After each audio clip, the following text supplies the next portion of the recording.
Hi there, welcome to I'll Knit If I Want To. I'm Andrea Mowry of Andrea Renee Knits, and this is a little weekly podcast where I try my best to answer some of your questions. We are just moving around the house today. I have been working actually in my living room this week because I'm working on a big pattern.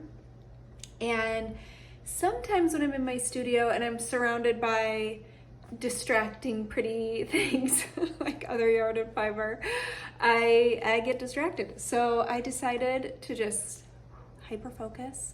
So I've been hanging out down here, and this is actually, so I'm sitting in the corner that I typically have my morning coffee, and I also spin many a morning, not every morning, but I do love to start my day that way if I can. So you get to see a little different corner of my house this morning, one that needs a little paint. We have not painted in this room yet, but anyways, we also get to hear my dog tip-tapping around. He's so thrilled because he just found his bone and he's very happy. All right, let's jump into some questions. I missed you all last week, but we had a really good vacation. It was great. We celebrated our daughter's birthday. There was a lazy river. It was fantastic. I did some knitting on the beach. We needed some sunshine. We came home to some pretty intense storms here in Michigan. We've had 2 days this week with tornado warning style storms. So today the sun is shining again. I'm so happy. I'm hoping to get out for a walk after this. But I've got my coffee, I've got your questions, and I have a little show and tell. So let's jump in. That was a bigger sip than I expected. This is such a great question. So today, you know what we're going to call today's podcast? I don't Knitter's Delight, or Do It Your Way. I should have thought of a theme.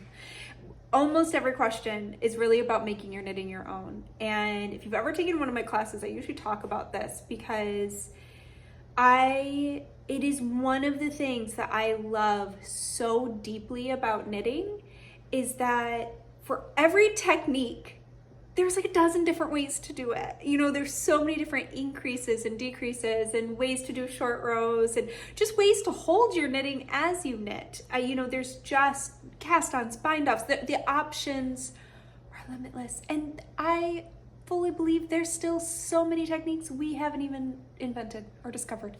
So this episode has a lot of that going on. And I love that discussion, because if there's ever anything you're trying to achieve in your knitting that just isn't really feeling good or bringing you joy, there's a good chance there's another way to do it.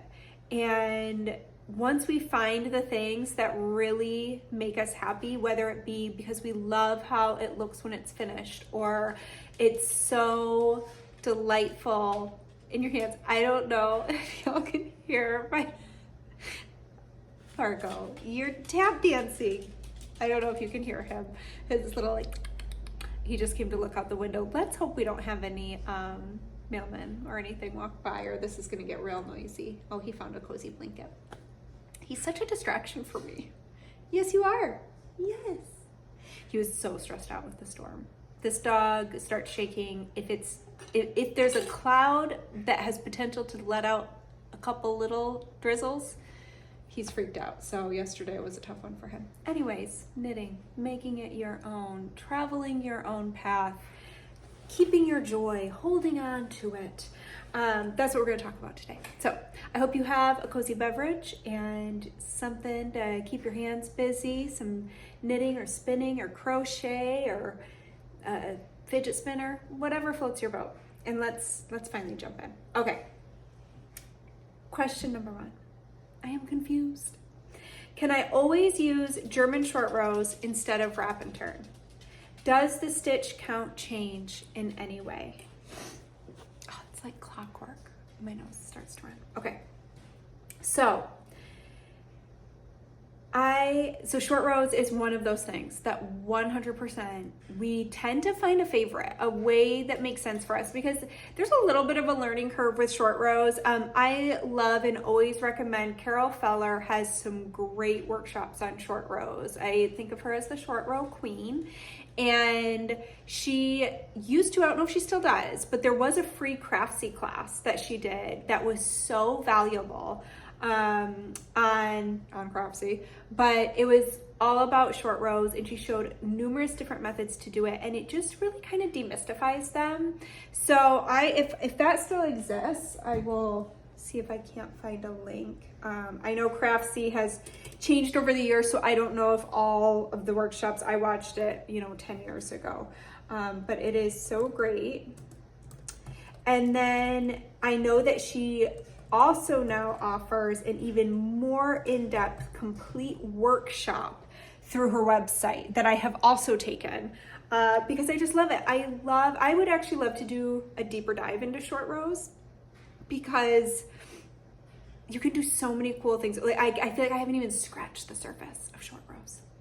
So anyways, I just wanted to throw those out there because I know that short rows can feel a little tricky when we are new to them. So if you are new to short rows and you feel like you could use a little help, then I just want to throw those workshops out there. And I know I'm going to sit here dwelling on my runny nose if I don't get a tissue.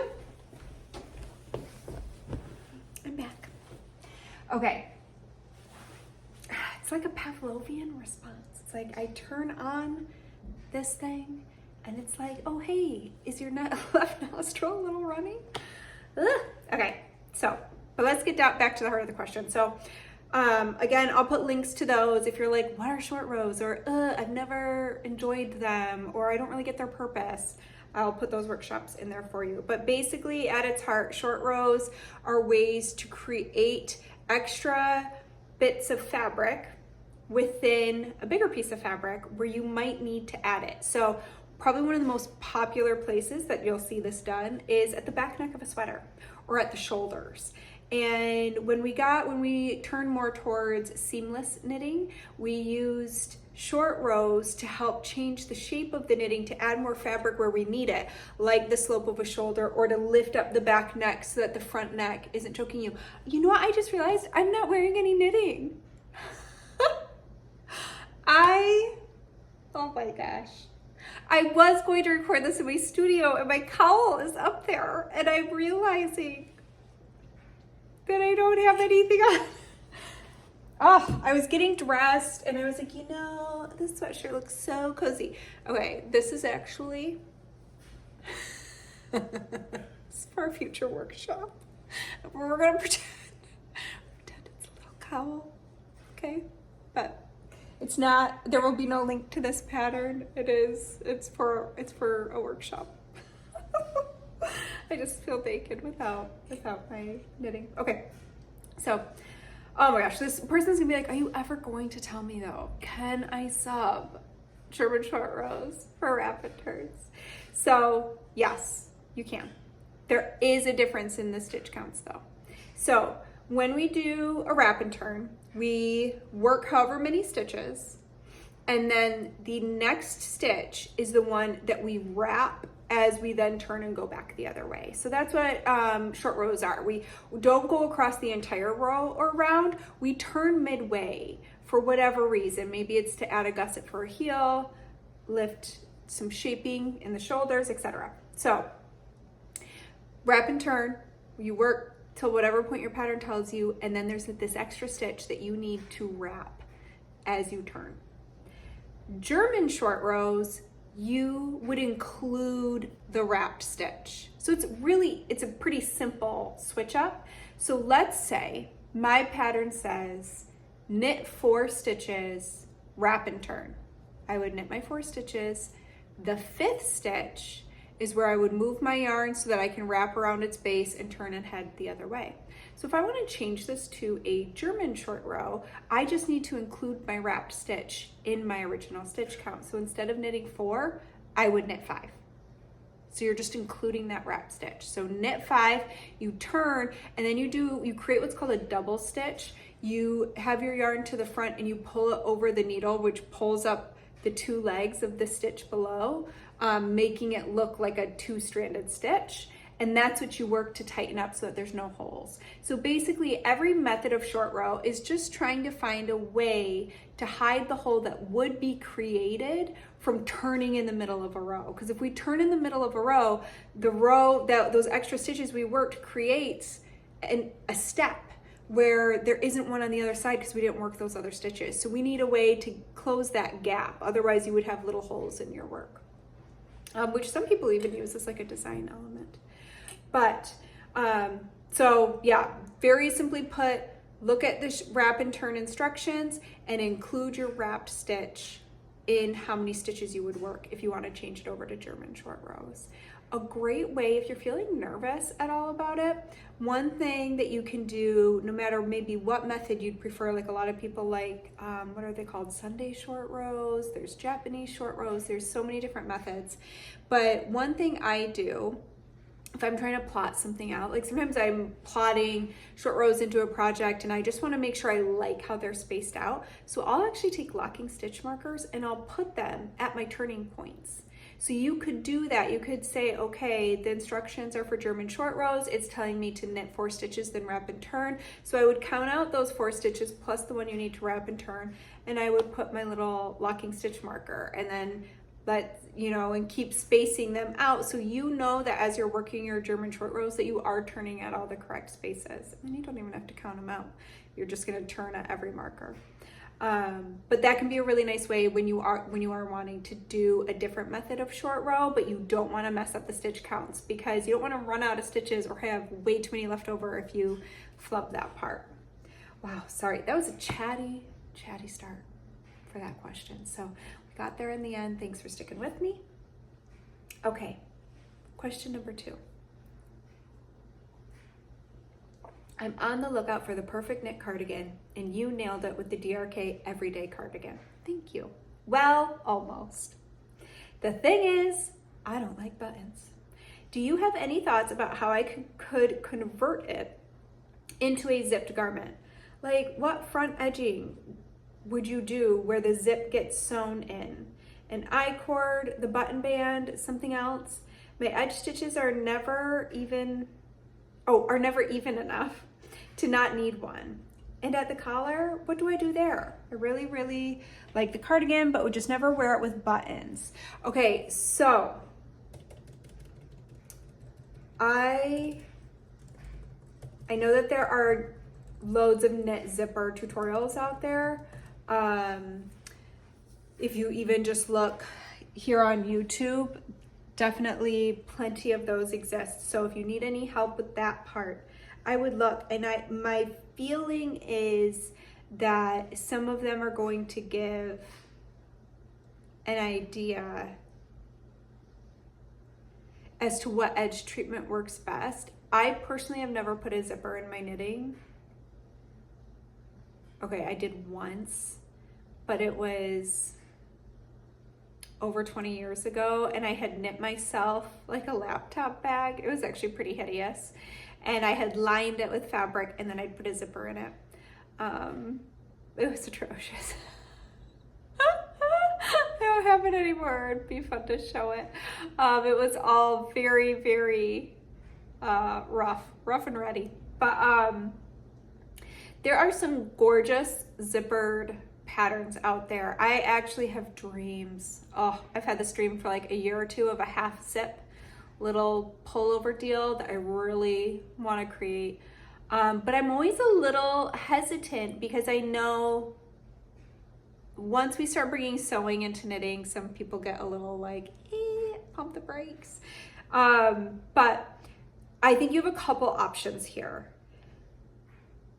The main red flag that like pops into my head as I was reading your question is that button band is substantial.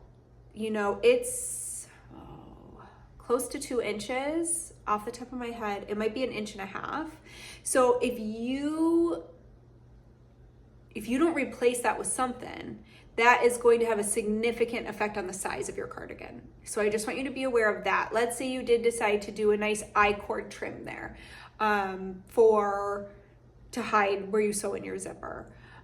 Once that's all zipped up, you've lost at least an inch. And where I'd be even more nervous about it is up at the collar. So let's jump to that question. What would you do at the collar? I would definitely run the zipper straight up through the collar. If you look at the cardigan, I have buttons going all the way up. It's a nice sturdy collar. It works really well as completely closed or left open, but even if you don't think you would ever zip all the way to the top, I would have that zipper go all the way to the top, or I think it might look a little funky. So definitely do full zip. And I kind of thought a hemmed edging would look nice. Is that called a double hem? Or maybe it's just hemmed. But you would basically knit straight out, and then you could even do a row of purl to create a nice strong fold line. And then you knit more, and then you stitch that down. And it would create basically your zipper placket is how I would think of that. So I think that could be a really nice edging. I'm curious if you could just use the edging of the button band and leave out the buttonholes. But since I haven't done one myself, I can't really say what I think would look best. I think I would want to explore that a little bit. But I do think if you looked up some good tutorials that they would probably talk about that as well. So I'm gonna have a little peek around, and if I can find a good one for you, I'll put that in below. But you could also, if you do like a zippered pattern, there's some great ones out there. So maybe consider buying and knitting one that exists, and then you can learn from that one to then make that modification to the cardigan. That would maybe be one way I would go about it. Okay, this one is also about the DRK cardi.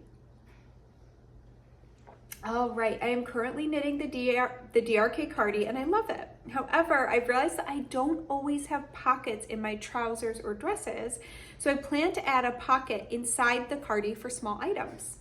My idea is to knit a separate square with a slanted edge and then sew it to the inside. I wonder if this is a good method. What are your thoughts on it?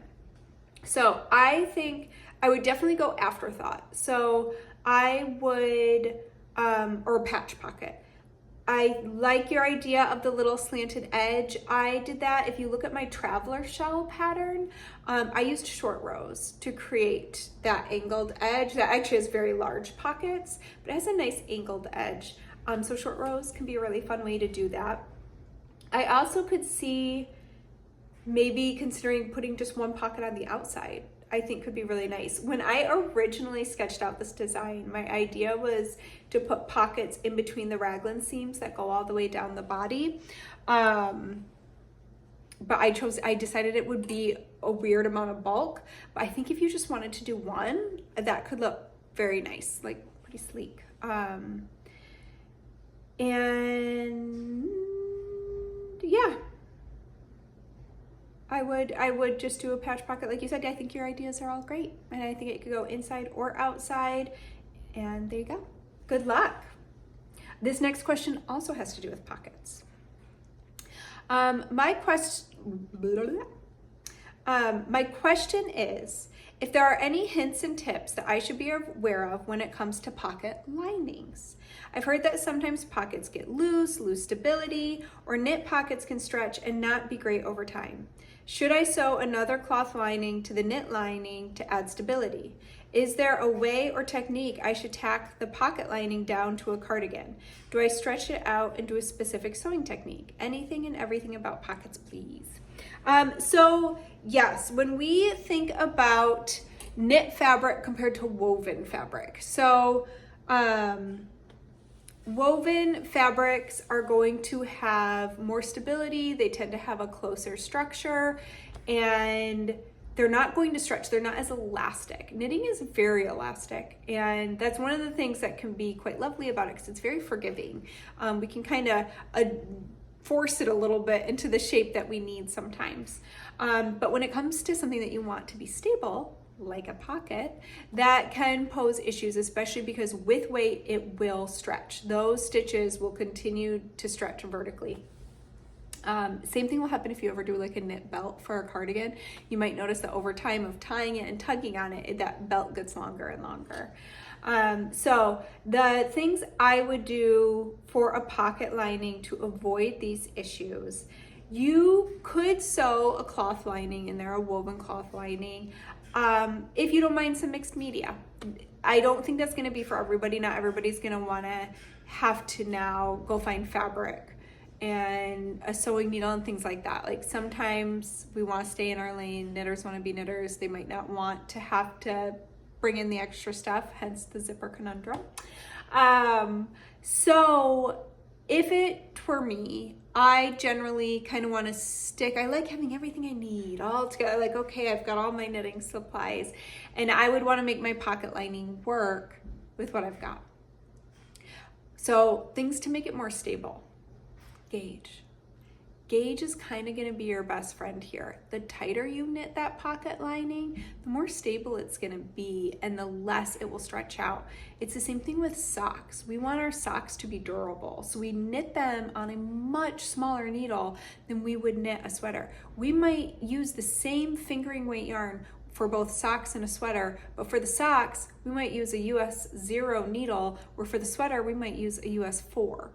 And that's because in a sweater, we kind of want some drape. We want it to flow over our body. But for socks, we want them to fit our feet snugly. We don't want them moving around a lot in our shoe, and we don't want them falling apart. We really want them to have some strength and stability so they last as long as possible. So you can absolutely apply that to your pocket liner.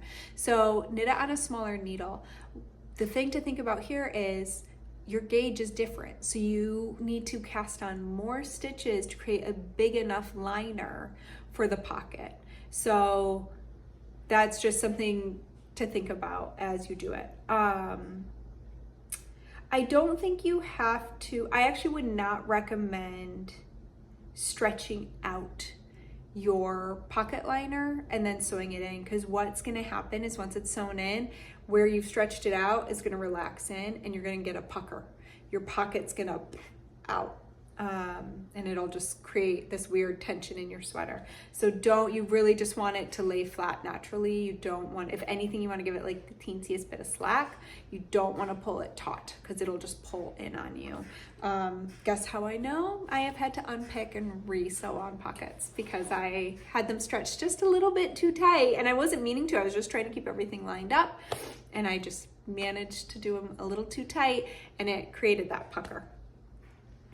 So definitely don't stretch them as you sew them on. And the only other thing I would say, do I stretch out into a specific sewing technique? So there's definitely some great tutorials out there for pockets. I like the one from Brooklyn Tweed a lot. I'll include that link below. It's on patch pockets. But you could apply that to a pocket liner. And the only other tip I would give if you're really concerned about stability is you could also hold something that has a lot of strength with your yarn to add to that stability. So a strand of silk, a strand of nylon. Those are the two that come to mind. But yeah, that is what I would say, is really just knitting it on a smaller needle for a denser gauge. I think it's going to be the most helpful thing. And then just keep in mind that this isn't your jeans pocket. This isn't a jacket pocket. It is going to only be able to bear so much weight in general, that garment. Like even if my pocket liner is really strong, if I'm putting my big old cell phone in the pocket of a sweater, it's going to drag that whole side of the sweater down. Whether it's a hand knit sweater or a store-bought sweater, that's just the elasticity and softness and stretch of a knit garment. It's not going to be able to hold a ton of weight. So also maybe don't expect it to do something that it's not meant for. Okay, last question. I am knitting the Comfort Fade cardi and am so excited by how the fade is progressing. I love the look of the shawl collar, but having knit 2 open style cardigans previously, I haven't found them that practical for warmth, especially when going out because they typically drop or blow open.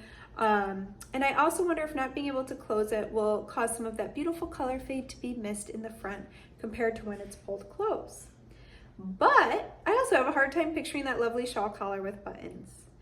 Do you have any ideas for a subtle way to keep the cardi closed so that it can be practical? And is there an afterthought method for adding closures if I first knit the collar as written? So yes, I would do, a lot of people have done toggles. So you can absolutely do an afterthought buttonhole. There's loads of tutorials out there. Elizabeth Zimmerman does one.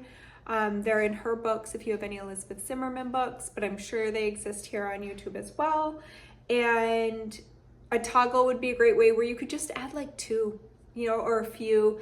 And I think those look really natural on a shawl collar. The other thing I've seen a lot of people do who prefer to wear it closed is they use like a shawl pin to close it. And that can work out really nice so that you don't have to actually do like big old buttons and buttonholes and whatnot. So that's what I would recommend, is either shawl pin or toggles. And the other question is, I keep waffling on which side I like better. On the reverse stockinette side, the intended right side, the colors blend together beautifully, like a lake. But I also find I kind of like the bolder striping on the stockinette side. If in the end I prefer the stockinette side, is it possible to reverse? So here's the issue. You, while fading, have to carry your yarn up.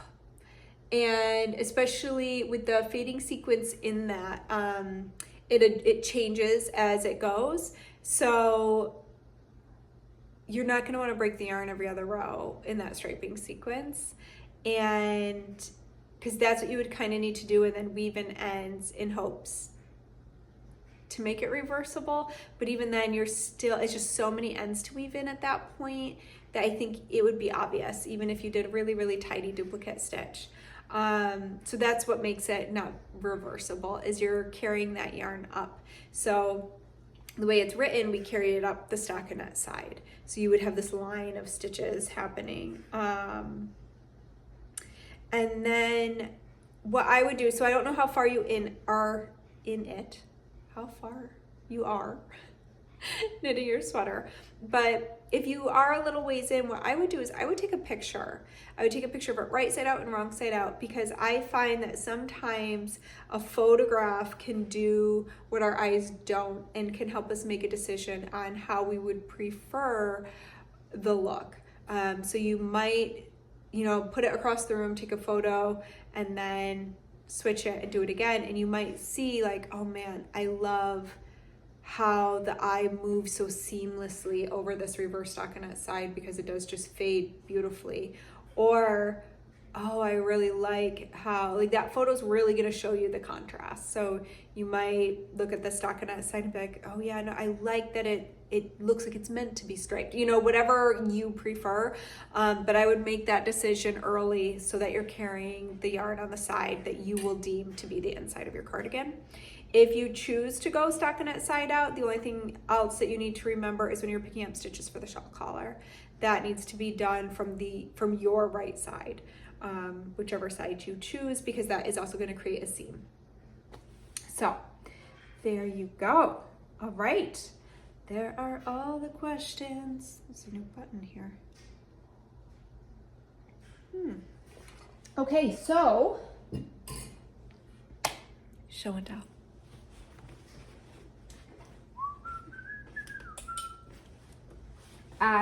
We are working on our spin challenge. So a couple weeks ago, I did a little impromptu spinning challenge where we took one braid of fiber and spun it 2 different ways. So the challenge is traditionally called 3-ply 2 ways. And so for one of mine, I just did hold on, there she is. This is just chain ply. No, stay focused. There.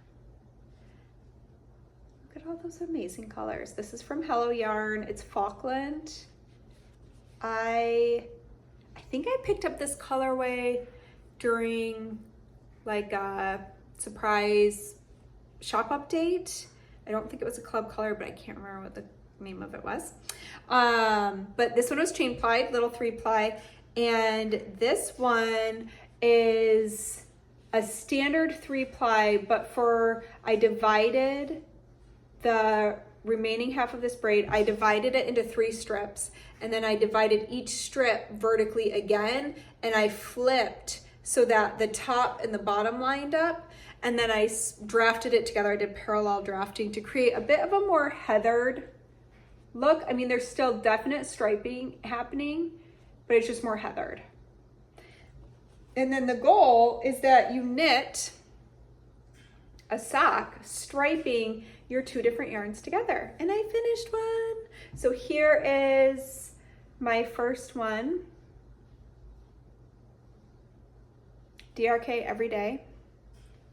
And I've just started my cutie patootie little second one. And I actually really, really love how it's going. When I was at this toe, I was very worried that it was too low contrast. And you can see it does get very low contrast because the stripes kind of line up with each other. But I actually love it when it's, I mean, look at it from back there. Oh my gosh, how fun is that? So I'm actually super stoked with how they're turning out. I can't tell you how many times I set it down like, I don't know how these colors are lining up. How do I feel about this? Like I kept going back and forth, but I am so, so happy I pushed through because I think that just looks so cool. Makes a whole sweater of it. That could be fun. Okay, that's really my only show and tell. I have, what else going on? I don't think I have anything else I can show right now. I have been swatching like a mad woman. I am working on some new exciting things that I can't wait to share with you. And I will be able to show more in just like 2 weeks. Barely 2 weeks. So stay tuned. I am gonna go look up some of these links for y'all right now. As always, I put everything in the show description below. So if you can see where like the title is, there's usually something along the lines of like see more or drop down for show description. If you just tap that, you'll see all the questions that were asked along with any tutorials I talked about. There will be no link to what I'm wearing since I completely forgot to do that this week. But thank you so much for hanging out with me. I hope to see you back here next week. At the very bottom of the show description, you'll see a link if you have a question you would like to ask yourself. And happy knitting. Bye.